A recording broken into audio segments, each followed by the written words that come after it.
Hello.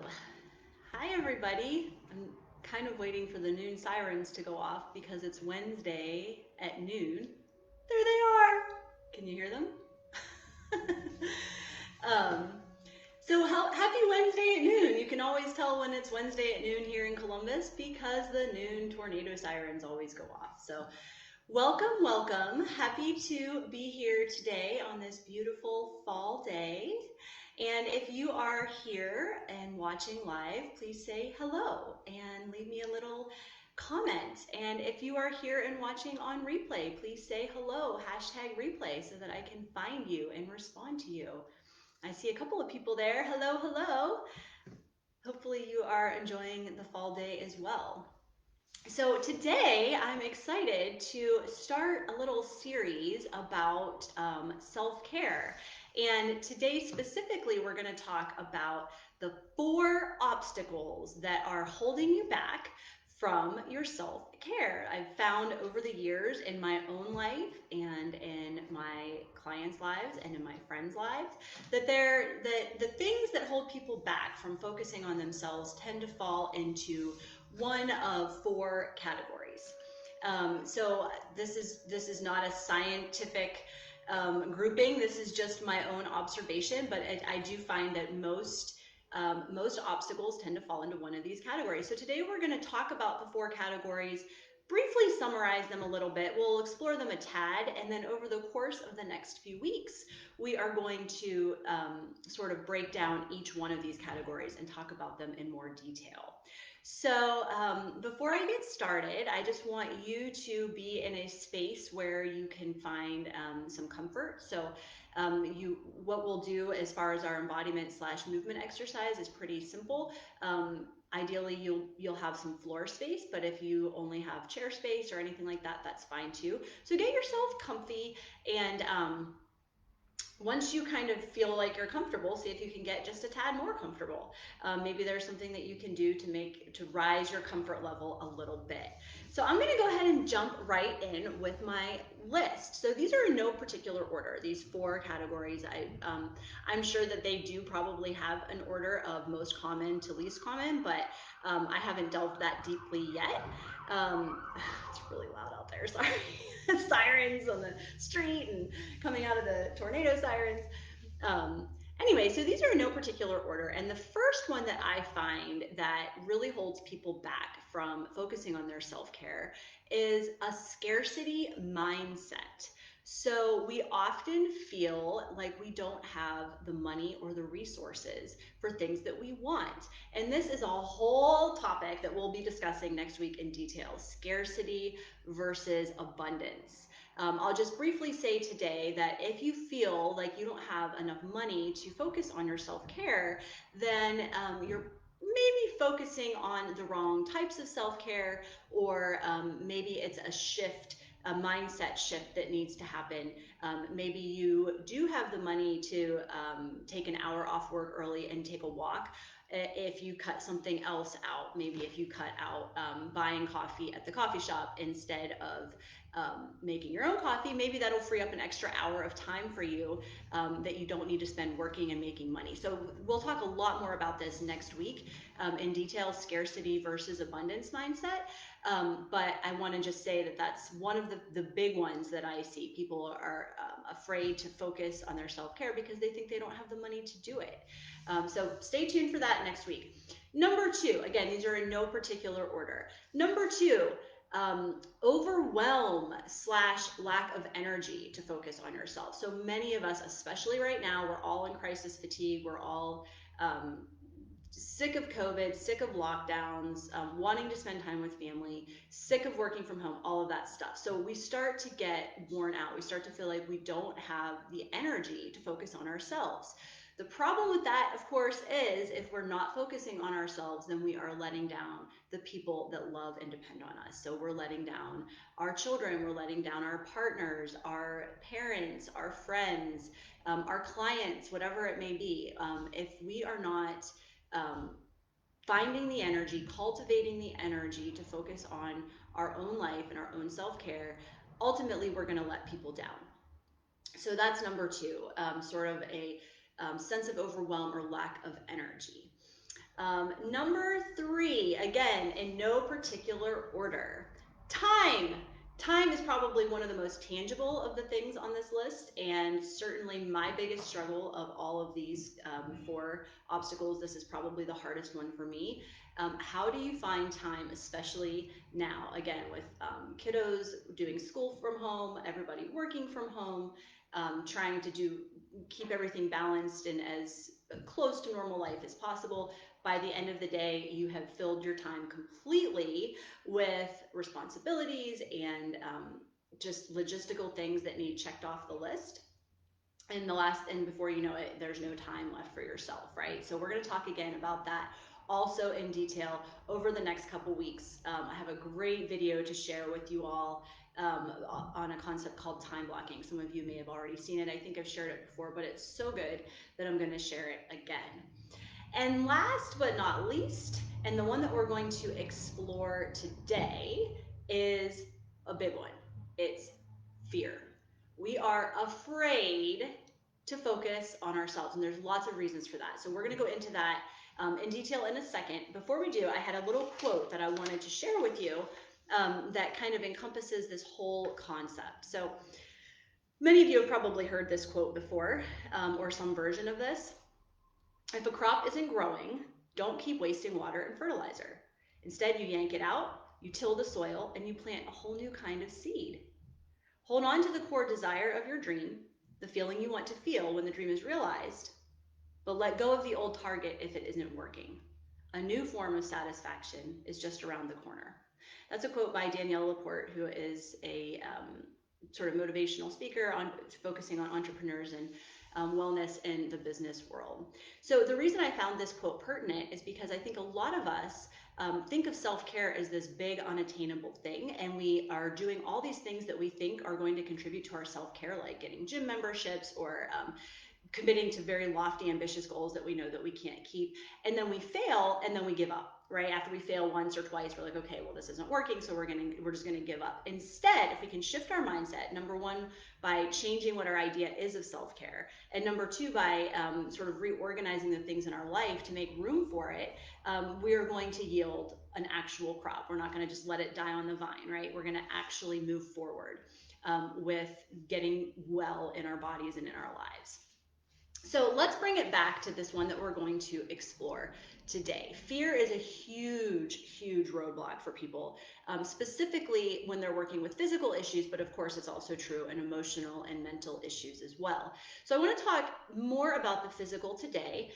One of the things that I love about the Yamana work and the other movement education practices that I teach is that it takes things that can feel very abstract and makes them tangible, makes them attainable, embraceable, something that you can actually wrap your head around.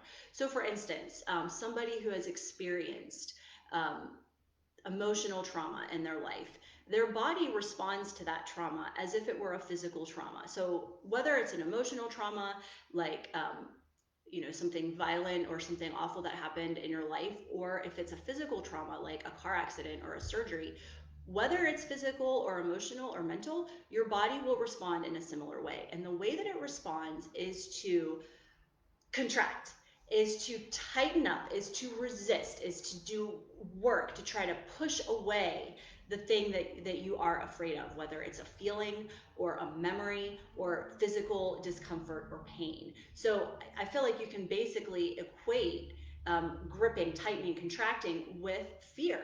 So today what I want to do is try to bring that fear a little bit to the surface in your body, and then once it's there, once we're facing it head on, we're able to see that it's not as scary as we thought, and it's not as difficult to sort of dissipate that fear. Now, that all said, we are specifically going to be talking today about fear of pain, mostly physical pain in the body. This whole concept can be applied to emotional pain as well. I am not a trauma-informed practitioner, so I am not going to talk specifically about emotional traumas today.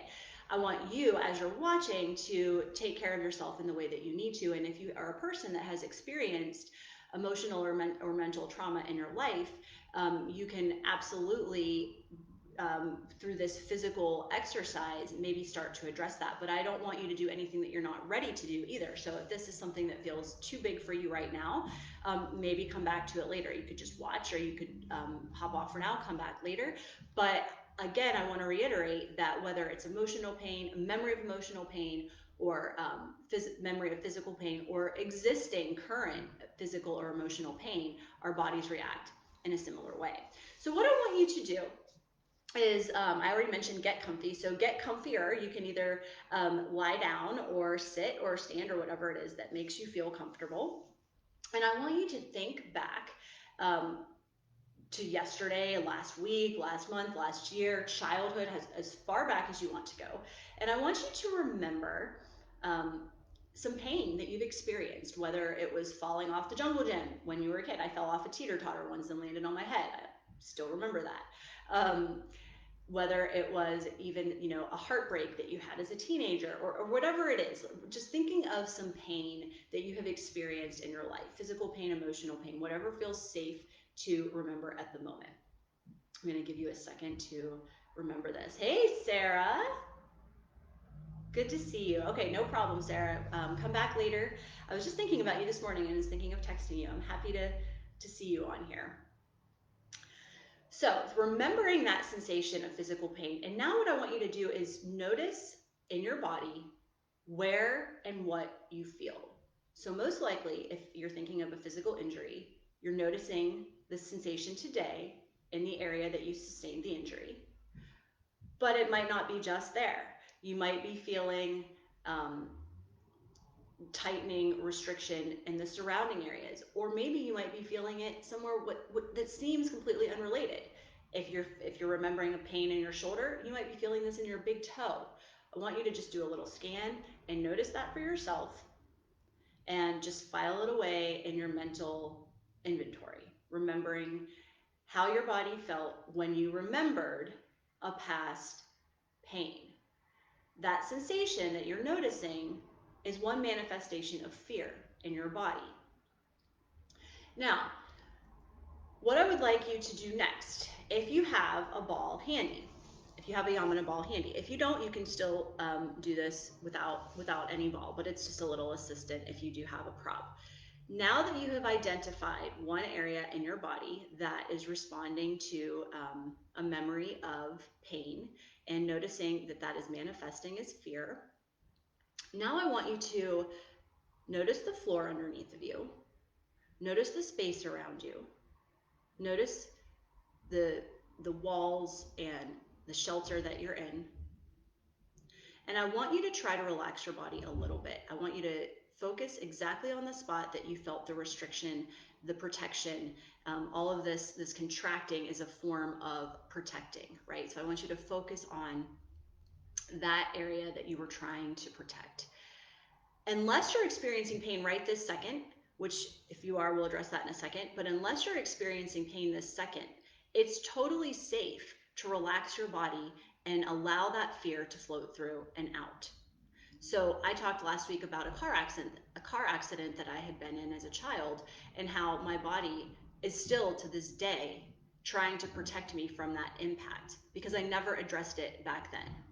So now when I start to address it in my body, I realize that I'm afraid of that same old pain coming back, but it doesn't come back because it's already healed. So I'm actually responding to something that doesn't exist anymore. So as you're lying here or sitting here, see if you can find a way to let that fear pattern float away out of your body. And it may not be possible right now, but just bringing your awareness to it is helpful. One example of this that I've noticed in my body, I'm going to back up a little bit here, of how I continue to protect and resist and hold, is when I'm lying down in my bed and I have my head on the pillow. I often will notice that my head is lifting off my pillow considerably. I'm not fully relaxing.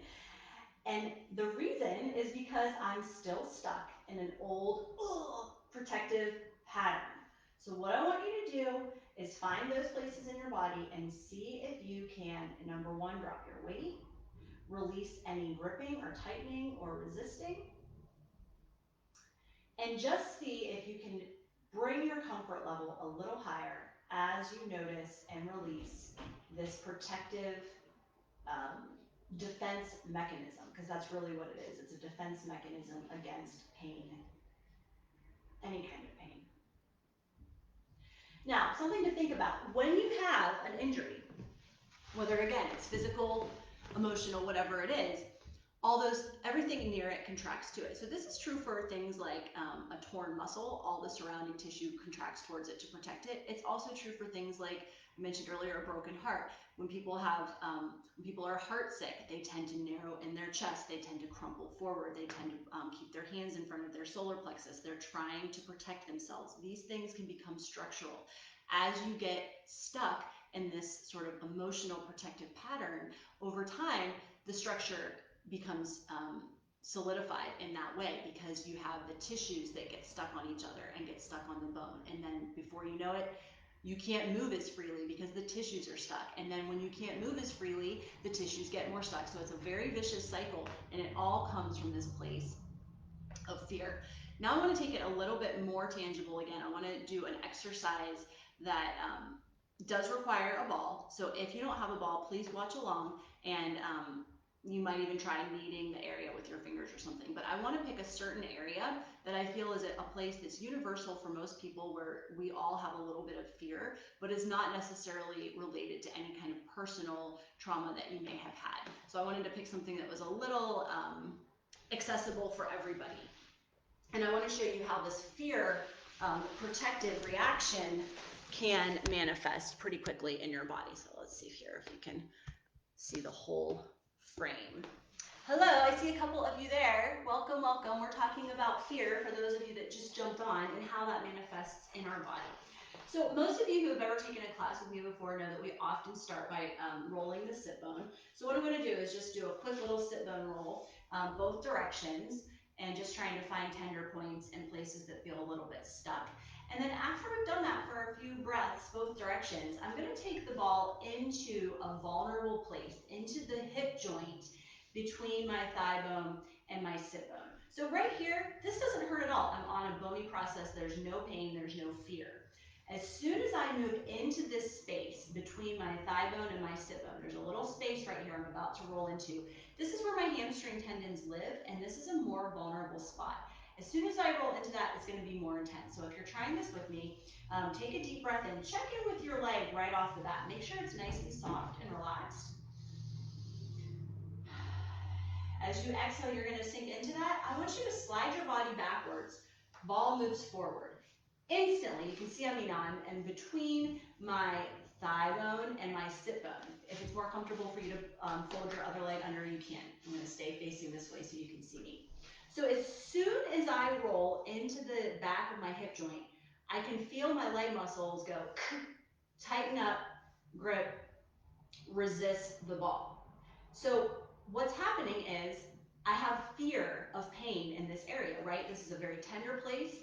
The muscles are very tight here. As soon as I roll into them, I can feel the connection all the way down my leg, and there is a fear attached to that I'm going to hurt myself, right? I mean, this is not a rational fear. It's just the way that our bodies work sometimes. So the way that this shows up in my body is by gripping, by this thing turning into a brick instead of being soft. So I want to talk a little bit now about how we can convince our body that there's nothing to be afraid of when we work in some of these areas where we've had pain before. So the best thing that you can do when you're in this place where you feel the gripping is to find some feedback from elsewhere. In this case, it's going to be from my hands. You might get a partner or a loved one to provide some hands-on assist for you, or even lay a blanket or a pillow over top of your leg, whatever it is, so that you have something else to relate to. So as you're sinking into the ball and using this feedback from above, I can feel my legs slowly starting to chill out, slowly starting to say, okay, this isn't as scary as I thought it was going to be. I can do this. In fact, the more I relax, the less it hurts. So this is true on an emotional level as well. The more we resist, the more we expect things to hurt and expect the pain to overcome us, the more it does, right? So if we can actually come to a place where we are either in a physical sense, using our hands, or another kind of feedback to really invite the ball in, or if it's in a more abstract or emotional level where we are allowing that fear of a memory or a past pain to move through our bodies. That's how it actually can leave. It's not going to leave until we kind of address it, right? So in the case of this really tangible physical example, as I sit here and breathe and allow my weight to sink down, that pain that I had at first, completely gone. And this is true all over the body. If you have worked with me before, you know that the best way to get rid of that that fear and pain is to actually invite the ball in, is to breathe into it, is to face it head on. So when you bring this all back to this concept of these obstacles that are holding us back, the reason I wanted to start with talking about fear today is because I think it's kind of the hardest to overcome of the 4 obstacles. I don't know that it's the most common or the most important, but it's the hardest to overcome. So these are just my musings, of course. I would love to hear any ideas that you have on this. If you have ever experienced a trauma in your body or in your heart, and how this affects you today in your movement.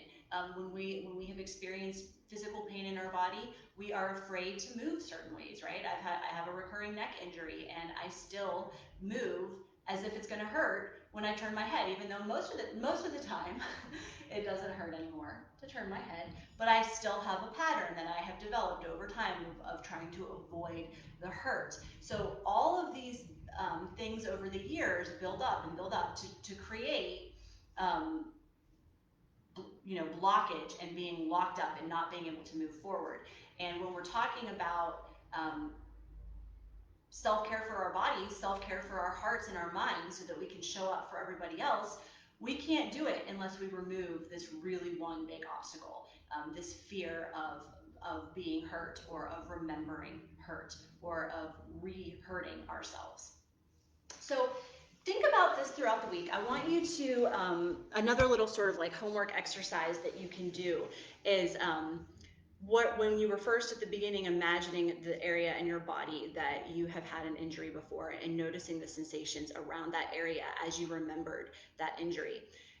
Taking it to a more personal level for yourself, when you maybe later tonight when you're lying in bed, or in the morning, or sometime this week, anytime when you have a moment of quiet time. I want you to just play, if you have the Yamuna balls, I want you to take whatever size you think is going to be best, but probably a smaller black one. And I want you to just place it gently in the area that you had the injury. And there's no perfect spot to do it. So don't worry too much about, oh, is it in the exact right point? Is this where the injury was, etc. Wherever you're feeling sensation is where I want you to place that ball. And then I want you to just lie there and let your body kind of succumb to that. So there might be an initial, tightening up, and then at the end, or sort of as you breathe into it and let that flow through you, you'll start to feel how that unwinds itself, and then how everything else around your body follows suit. So as one area starts to reorganize, the whole rest of that body is going to start to reorganize too. So it's very much a domino effect. So that's sort of your homework, and I would love for you to share any feedback you have about that as you try that.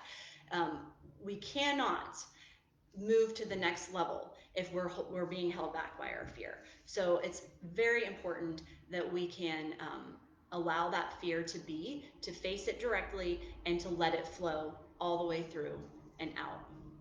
So I hope that this idea is useful for you. I mean, this is really a stream of consciousness for me. I've been thinking about fear and stuff for a long time.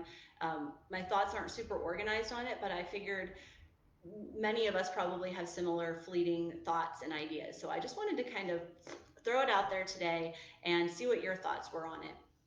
And again, please share any experiences that you have as you start to address your fear, as you start to feel it move through your body, and hopefully eventually release out of your body. So next week we'll talk a little bit about one of the other obstacles. I think we're going to talk about the scarcity mindset next week, because I think it's another huge one holding us back, and it's tied in a lot with gratitude.